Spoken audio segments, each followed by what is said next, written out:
everyone, welcome back to the Pathways to Happiness podcast. My name is Nena Lavonne, and today we are going to be talking about the power of optimism and how to shift to a more positive mindset for 2021.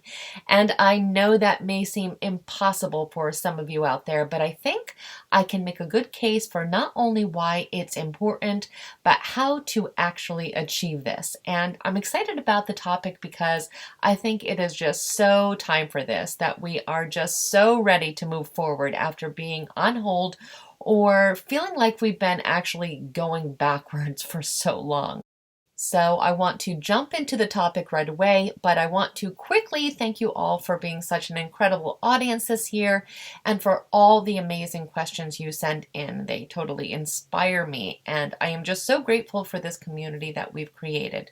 Please don't forget to subscribe to the podcast as well as the Nena Lavonne YouTube channel. I have a lot of things planned for the coming weeks, and I definitely want you to be a part of it.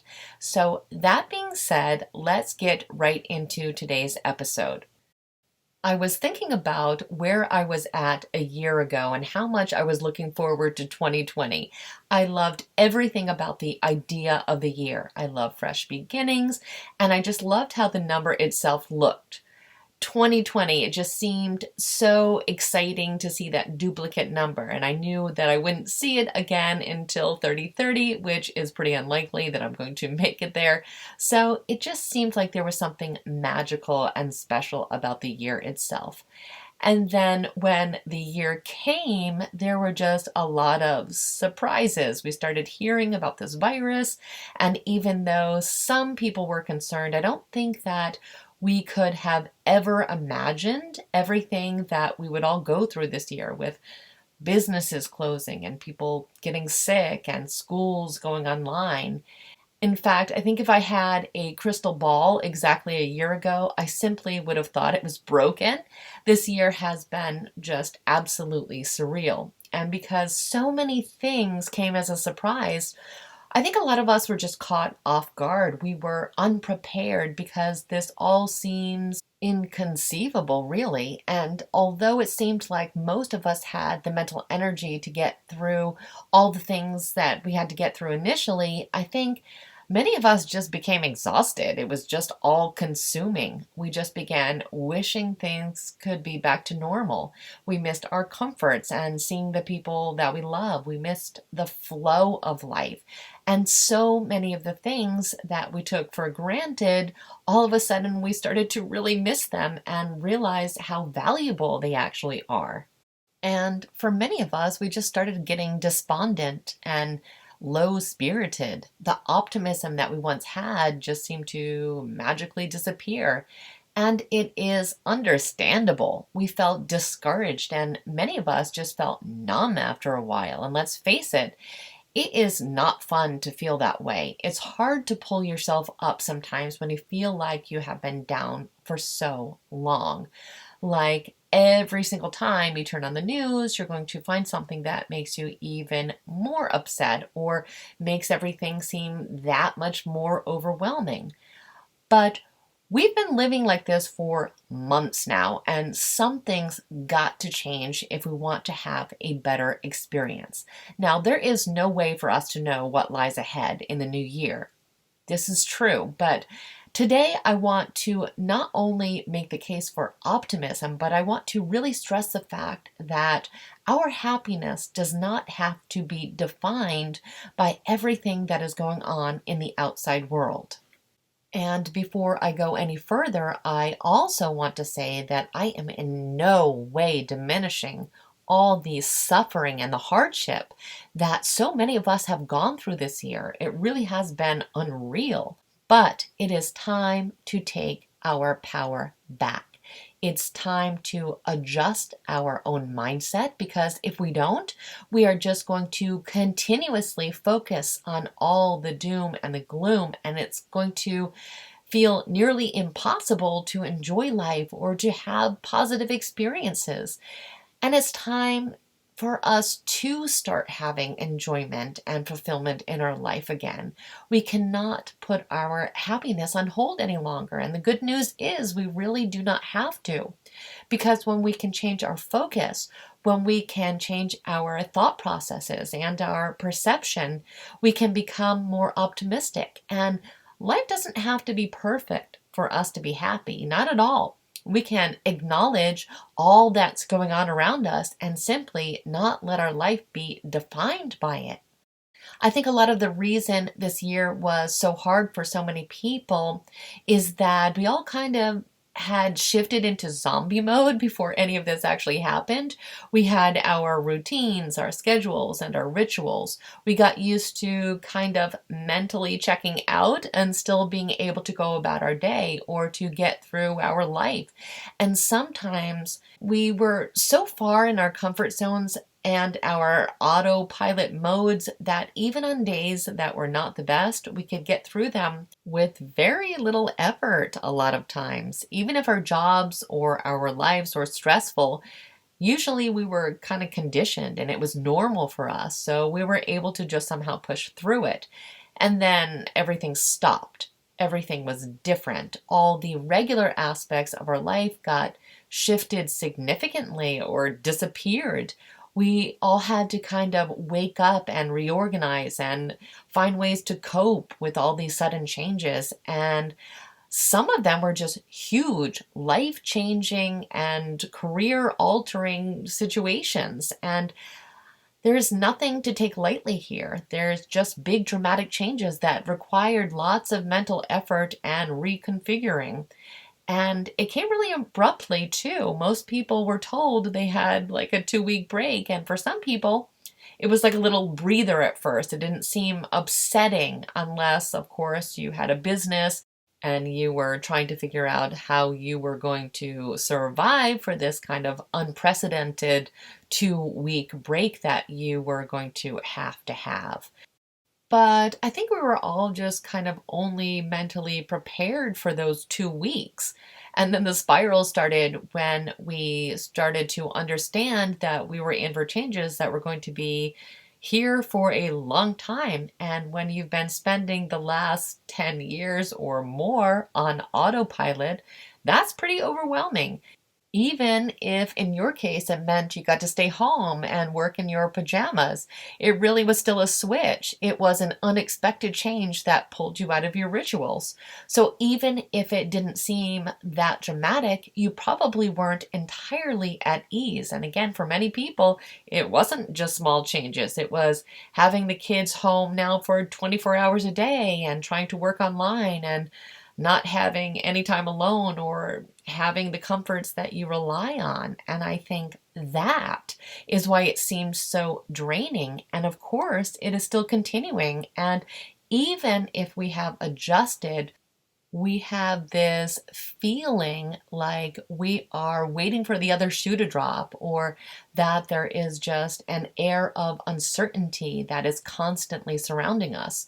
So please know that you aren't alone if you feel this way. If you are exhausted, if you are discouraged and uninspired, totally normal. It's okay to feel whatever it is you are feeling right now, because this year has been hard. So validate your feelings and give yourself a pat on the back for getting through all that you have gotten through. It's been a lot. But even so, it is time for a shift. It's time to pull ourselves out of the hole and start really living again. And no, maybe we aren't going to be able to magically hop into our old lives or our old schedules in 2021. But do you know what? That is totally fine, because we don't need that to happen for us to be optimistic or to have a happy day or a happy life.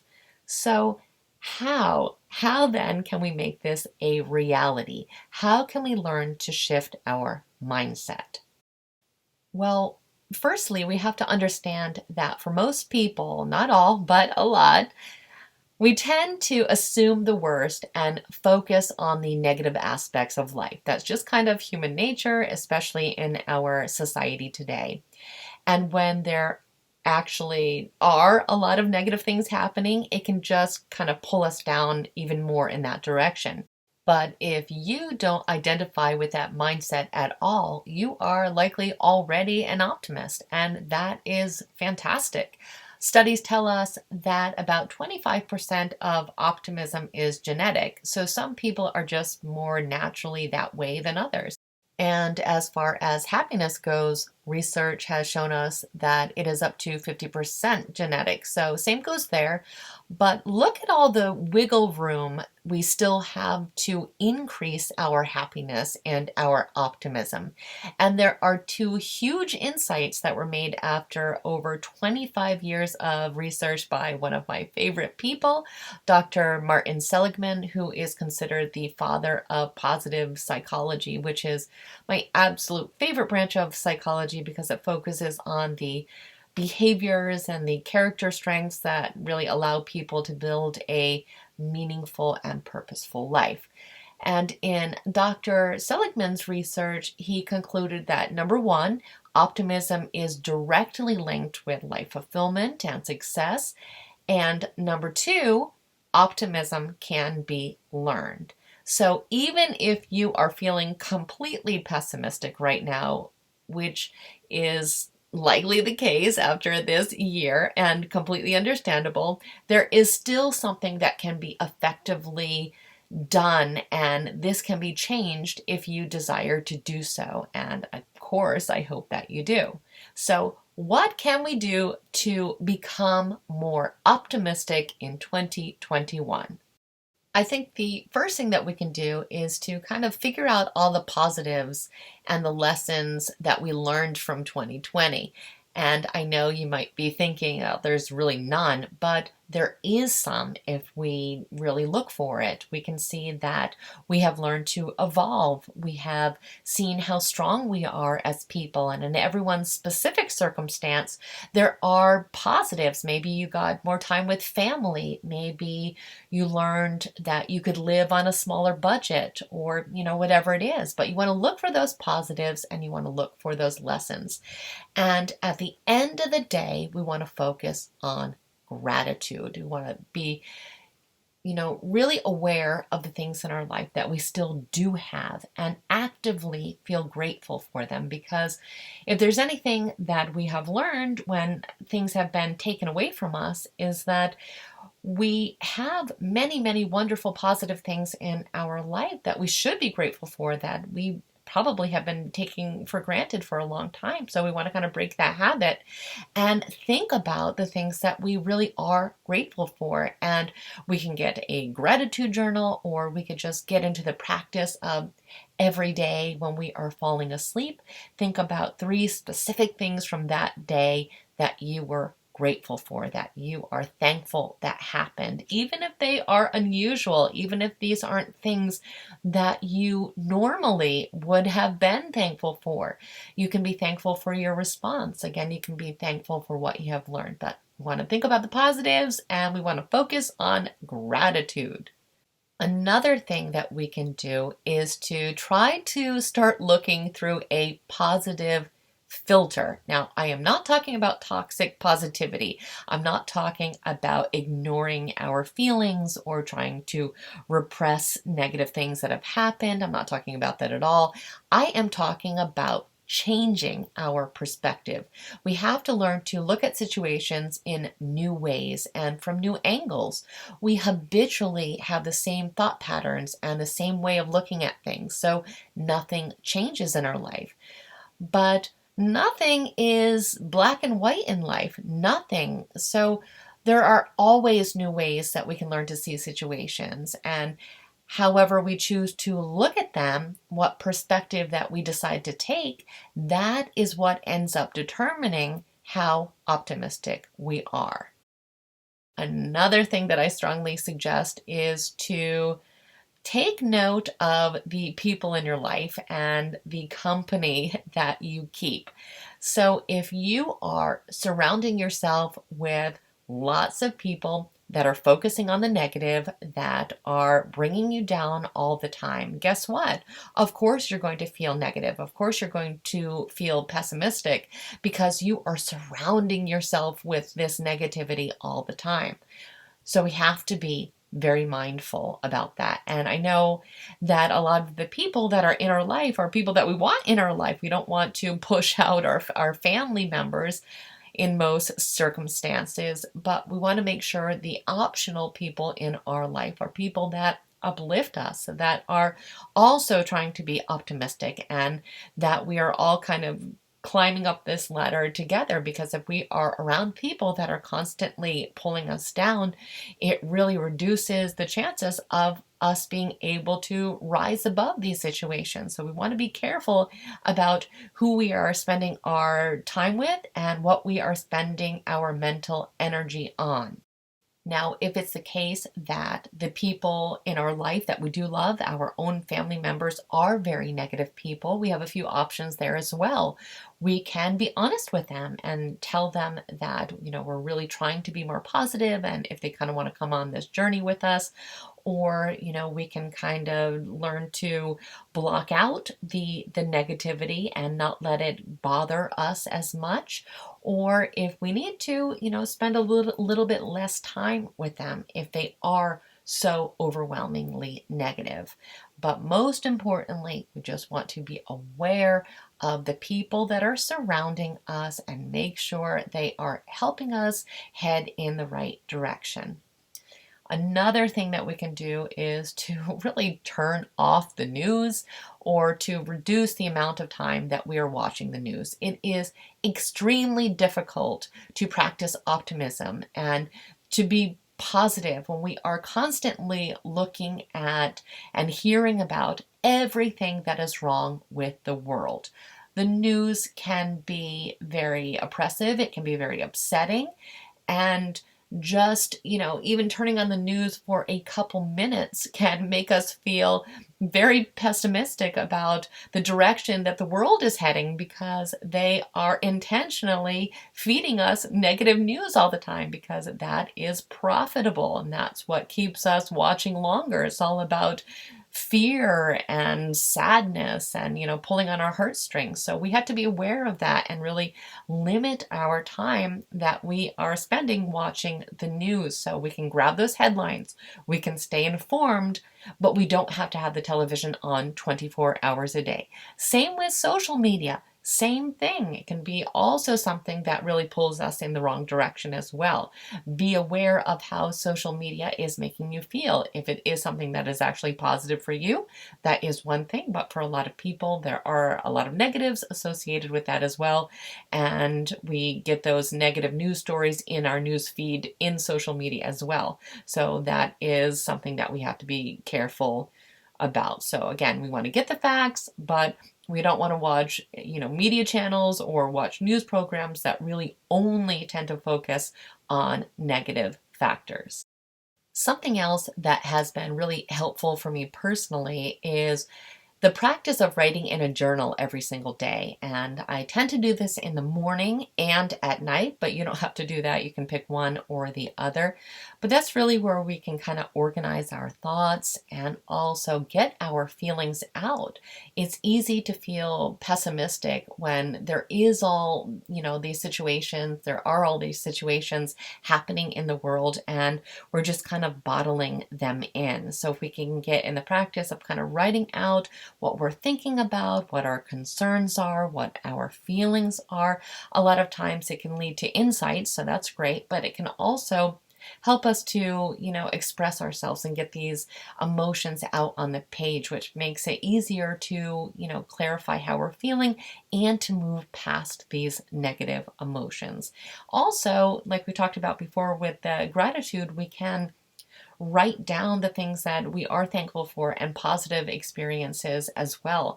But overall, I think most people need a tool for self-expression, and having a journal is something that has really changed my life, and that is something that can definitely help shift us towards optimism as well.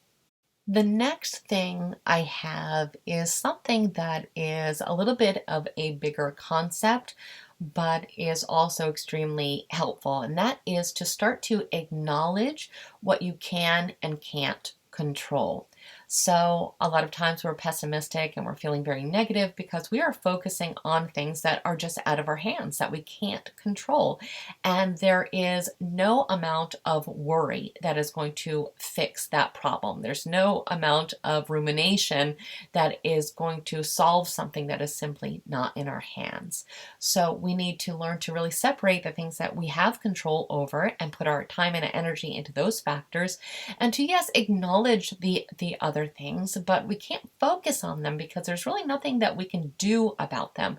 We can learn to shift our perspective. We can learn how differently that we could think about these situations, but if we can't change them, they really don't deserve our mental energy or our focus, because what can we do?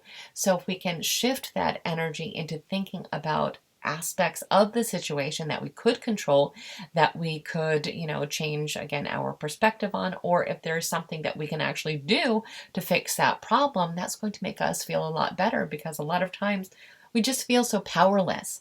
But if we can sit down and brainstorm, situations that we could potentially do something about, steps that we could take to make active changes, or to make things a little bit better, or to make life a little bit easier, or to help us adjust to the situation. Even if we make one small change, it feels like progress because we are controlling some aspect of that situation. Yes, maybe we can't control the virus, but there's something about this that we can control. We can control factors that are more specific and individualized to us, and that's where we want to spend our mental energy. Something else that can really make us feel more optimistic is getting into the practice of setting specific goals. Now, we know from research that when we are setting goals and working towards goals, even before we have achieved the goal, just that journey to, work towards making progress in our life tends to make us feel happier, more inspired. It gets us excited about life and about possibilities. When we are not setting goals, a lot of times we just feel like we are stagnant. We are stuck. We're not going anywhere. And when we are feeling discouraged like this, it makes it hard to even think about goals and to think about possibilities, but they are always there. So if we could sit down and brainstorm what goals we want to achieve for the future, both long term and short term, we can start to get excited about life again and to start to create a new path for ourselves. Because a lot of times the discouragement comes when we had a goal and then it got stopped. And for a lot of people, that's what happened this year. They had a career or they had a plan and it really got tossed out the window. And we've spent all this time just being upset about that. But we can motivate ourselves by setting new goals and even just making tiny steps. Just the smallest amount of progress, again, really energizes us. So we want to make sure when we are setting these goals and working towards these goals that we are actively recording our progress. We don't just want to have these arbitrary goals that we can't measure. We want to have measurable goals, so very specific goals, and again, record our progress so we stay focused, we stay the course for reaching these goals. And this helps us to think about what we want to accomplish instead of what could go wrong or what if this or that happens, which is kind of the mindset that we've all kind of shifted into. So it also helps us to be productive, and that is a wonderful way to feel. When we have realistic expectations, it's much easier to feel positive and optimistic because we've kind of already set ourselves up for success. We know this is something that we can actually do, so all we have to do now is to do it. So think about what goals you have for 2021 and put them down on paper. You want to not only put them down on paper, but think about the different steps that it's going to take and make sure again that they are measurable. These are things that you can cross off a list. So very, very specific, and set a date to start. Is it going to be on January 1st or is it going to be tomorrow? But give yourself a very specific action plan, and you're going to find that it definitely breeds optimism, and again, it just gets you inspired again. We got to get ourselves out of this rut. We also need to stop expecting our life to be perfect. It's not going to be perfect in 2021 or ever, and that is fine. Perfection does not equal happiness, and there's no such thing as perfection. What is a perfect life? It doesn't exist. Life can be beautiful even when it is far from perfect. So we want to get into the habit of finding, again, the positive aspects of these difficult situations that we are in, and be okay with outcomes being different than what we anticipated. Just because something is different doesn't necessarily mean that it is worse. I know when we feel like life is going differently than what we had in our kind of blueprint, we tend to associate that with being a worse outcome than what we had wanted. But a lot of times when we can really think about it and focus on it and kind of dissect it, we can see that it maybe opened some new doors, and there were positives that were associated with it, that were maybe things we hadn't even considered before. So again, be open to different avenues, be open to different possibilities, and just make sure that you are not limiting yourself to only outcomes that you had pre-planned. Sometimes, believe it or not, as backwards as it may seem, life really does know what it's doing. The universe really does have our back. So we need to, again, just be open to that possibility and just remember that nothing is going to be perfect, but also nothing lasts forever. Nothing is permanent. Bad things do happen sometimes, but we can move on and situations can change. So we want to remember that we have gotten through every single thing that has ever been presented to us in our life before. There's no reason that that is not going to be the case this time. We will get through this. Maybe we don't like what is happening right now. Maybe, no matter how much we change our mindset, we are still unhappy with what is going on. And that is okay, because we can know that no matter what, we are going to push forward at some point. We are going to work through this somehow. We are strong, we are capable, we are resilient, and just like we've gotten through everything else, we will find a way to get through this situation as well. And the more optimistic that we can be, the more we can really be strong in our conviction that that is the case, the easier that this process becomes. Another thing that we have to remember is that we need to be in the present moment. We need to practice mindfulness. And I know I say this so often, but the fact of the matter is I can talk about it and talk about it, and we can discuss it and discuss it, but until we actually put this into practice, it's not going to improve our life. So most people are just so focused on the past and so focused on the future. We are ruminating over everything that bad that happened to us, and we are thinking about all the regrets that we have, or wishing life could be a certain way like it was in the past. But until we can bring our focus into the present moment, we're always going to be suffering, because that's where suffering is. It's in the past.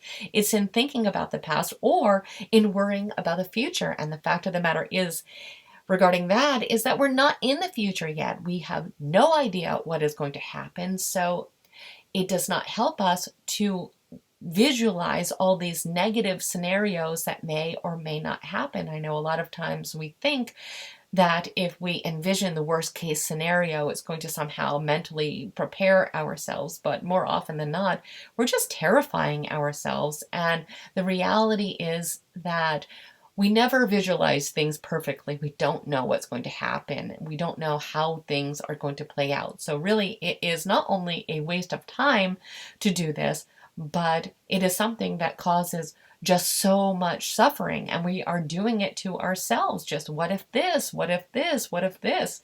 And we can be so creative. We think of these terrible things, and I'm certainly guilty of doing this as well. So we just want to remind ourselves when we notice that we are doing this to pull ourselves back into the present moment. And if mindfulness is something that you are still struggling with, I'm going to direct you to the YouTube channel. And if you're watching this podcast through YouTube, I'm going to go ahead and link it in the description box below. And if you are listening to the podcast on a different platform, that's okay. Just go to the Nena Lavonne YouTube channel and look up mindfulness, and you will certainly find it.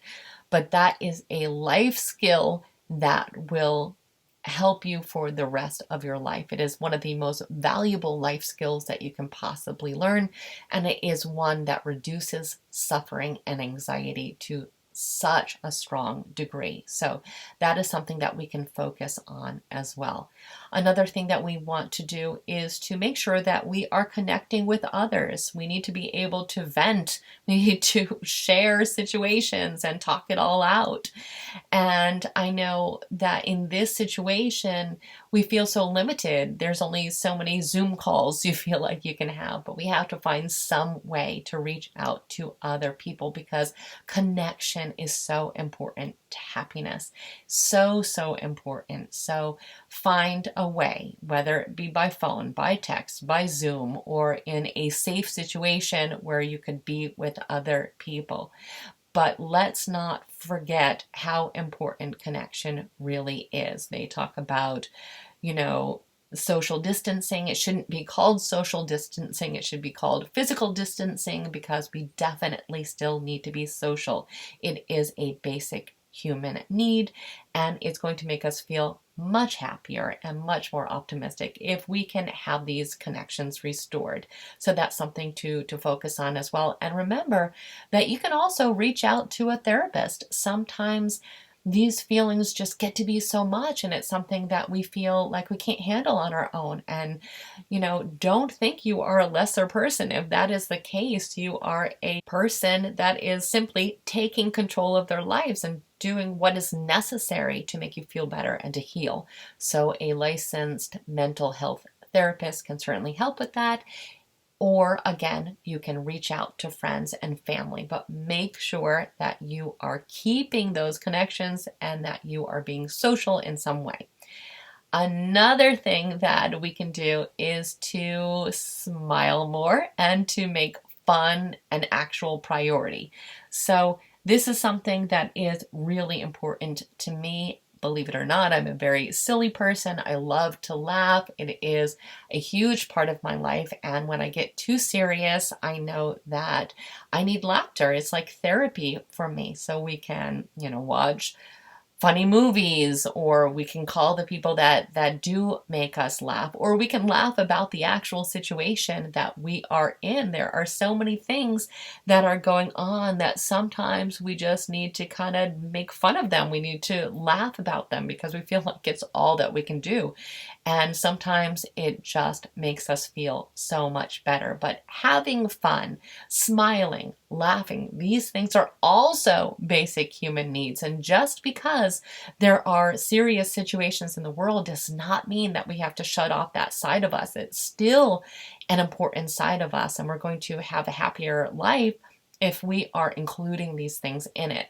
So just think about your life and think about if you really have been including these elements. And if not, brainstorm ideas. Think of ways that you can start including fun and laughter back into your life again, because it is more important than we realize. And in general, we need to get back into the habit of scheduling enjoyable things in our life altogether. So I know a lot of things just kind of got pulled away from us really, really fast. Maybe some of your hobbies or the normal things that you used to do. And maybe some of the substitutes just aren't working for you. Maybe, you used to go to the gym and now, it has to be online and it's not really doing things for you. Well, switch it up. Go running, try something else. Think of new activities. What can you do? You still need to have things to look forward to in your life. That is something that is important, or we're just going to feel like our life is just this unending routine, especially if we feel like we are just kind of trapped in our house all the time. So what can you do? Figure out what you can do, what you want to do, and actually schedule those things. Make them happen, because when we have these things that we can look forward to, even when we have, negative aspects in our life, we can kind of get through them because we know that that good part, that good thing that we like is coming up. So make sure that you are still including things in your life and switch things around. We don't want to be in a comfort zone all the time. If you feel like you've just been kind of hiding in your comfort nest for the last 10 months, it is time to get out. We got to switch things up. We're never going to feel happy and energized if, again, we are just having a life that is on repeat, and especially if that life is really not that exciting to begin with. If we have just confined ourselves to watching Netflix all day, definitely time to make changes. So that's something that we can easily do. We just need to think about what we want to do and make them happen this year. And lastly, please, please, please take care of yourself. This has been, just an incredibly stressful year for most people. And the last thing that we want to do is ignore our self-care, because we tend to get a negative mindset when we aren't taking care of ourselves, when we are not getting enough sleep, when we are not exercising or eating well, or, having enough time alone. We need to think about all the elements of self-care and make sure that we are really making them a priority in our life. These are things that we can actively work on, and these are things that we can actively change. So we are in complete control over how much care we are taking of ourselves. And so that is something that can shift us dramatically. If you've been really slacking in this area, that is something that you can do right now, and you will feel so much better. And think about if you do this on a regular basis. If on a regular basis you get enough sleep, if on a regular basis you have a healthy diet, or if you spend enough time outdoors or with your pet or with a loved one or whatever it is. But these are the things that we have to make sure that we are actually including. So what I want you to do is think about all the things that you want to be included in your life in 2021 and figure out different strategies for making that happen. And if it is, huge changes that you are making, think about maybe some incremental steps. Think about, some small things that you can do as you work on making these big habit changes in your life. Because again, you had this schedule, and then we had all these crazy things happen, and now probably you're just kind of left with however you got through, however you found to survive during this time. And likely it's not that organized, or it's not ideal. And there is much more that we could be doing to make our life more enjoyable, which will make us feel more optimistic. So I truly hope that these strategies are helpful for you. Please let me know what you'll be working on and what changes that you plan to make in the new year. I always look forward to hearing your responses. And I thank you as always for spending time with me today. It's an absolute pleasure for me, and I look forward to the next time. Have a great day, guys. Take care.